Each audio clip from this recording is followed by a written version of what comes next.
అప్పటి మాటలు ఇప్పుడు మంటలు రేపుతున్నాయి. నా ఇష్టం అంటూ గతంలో చెప్పుకొచ్చిన దీపికా పదుకోన్ ఇప్పుడు అదే అంశం కాంట్రవర్సీకి కారణమైంది. లేటెస్ట్ గా రణ్వీర్ సింగ్ తో అబుదాబిలో యాడ్ లో కనిపించిన దీపికా హిజాబ్ ధరించడంపై విమర్శల వర్షం కురుస్తోంది. ఇప్పుడు నీ ఇష్టం ఏమైంది, డబ్బు కోసం ఏమైనా చేసేస్తావా అంటూ ప్రశ్నిస్తున్నారు. మరికొందరు మాత్రం కండిషన్స్ తెలుసుకోకుండా విమర్శలు చేయడం సరికాదని వాదిస్తున్నారు. కాంట్రవర్సీ క్వీన్ గా మారిన బాలీవుడ్ బ్యూటీ మరోసారి దీపికా పదుకొనే ట్రెండింగ్.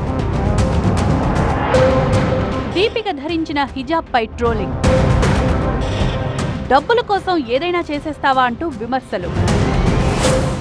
బాలీవుడ్ నటి దీపికా పదుకొనే మరోసారి లైమ్ లైట్ లోకి వచ్చారు.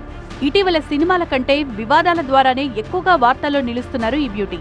కొన్ని రోజుల క్రితం అటు స్పిరిట్ ఇటు కల్కి సీక్వెల్ నుంచి దీపికాను తప్పించడం పెద్ద చర్చకు దారితీసింది. ఈ విషయంలో దర్శకుడు సందీప్ రెడ్డి వంగ చేసిన వ్యాఖ్యలు మరింత సెన్సేషనల్ గా మారాయి. అయితే ఈసారి ఒక కమర్షియల్ యాడ్ ద్వారా ఈ బ్యూటీ సోషల్ మీడియా ట్రెండింగ్ గా మారారు. దీపిక తన భర్త రణ్వీర్ సింగ్ తో కలిసి అబుదాబి టూరిజం బోర్డు రూపొందించిన ఒక యాడ్ లో కనిపించారు. వీరిద్దరూ అబుదాబి అందాలను చూపిస్తూ అక్కడి కల్చర్ అండ్ ట్రెడిషన్ ని ప్రమోట్ చేశారు. మొదట్లో ఆ వీడియో సాధారణ ప్రమోషనల్ కంటెంట్ లానే అనిపించింది. కానీ యాడ్ లో దీపిక ధరించిన హిజాబ్, షేక్ జాయెద్ గ్రాండ్ మసీదులో ఉన్న సీన్లు ఇప్పుడు వివాదానికి కారణమయ్యాయి. డబ్బుల కోసం ఏదైనా చేసేస్తావా, హిందూ ఐకాన్ గా ఉన్న నువ్వు హిజాబ్ ఎందుకు వేసుకున్నావు అంటూ సోషల్ మీడియాలో దీపిక పదుకొనే తీరుపై నెటిజన్స్ మండిపడుతున్నారు.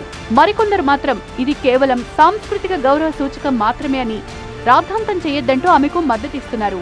షేక్ జాయెద్ గ్రాండ్ మసీదుని సందర్శించాలంటే ఎవరైనా సరే హిజాబ్ ధరించాల్సిందే అని, అక్కడి షరతులు తెలుసుకోకుండా విమర్శలు చేయొద్దని దీపికకు సపోర్ట్ చేస్తున్నారు.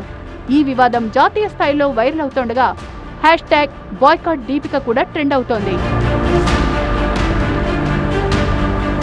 ఇటీవల ఒక ఇంటర్వ్యూలో దీపిక తాను ఎక్కడ పనిచేసినా అక్కడి సంస్కృతిని గౌరవించడం తన వ్యక్తిగత అభిప్రాయం, దాన్ని తప్పుగా చూడకూడదని చెప్పుకొచ్చారు.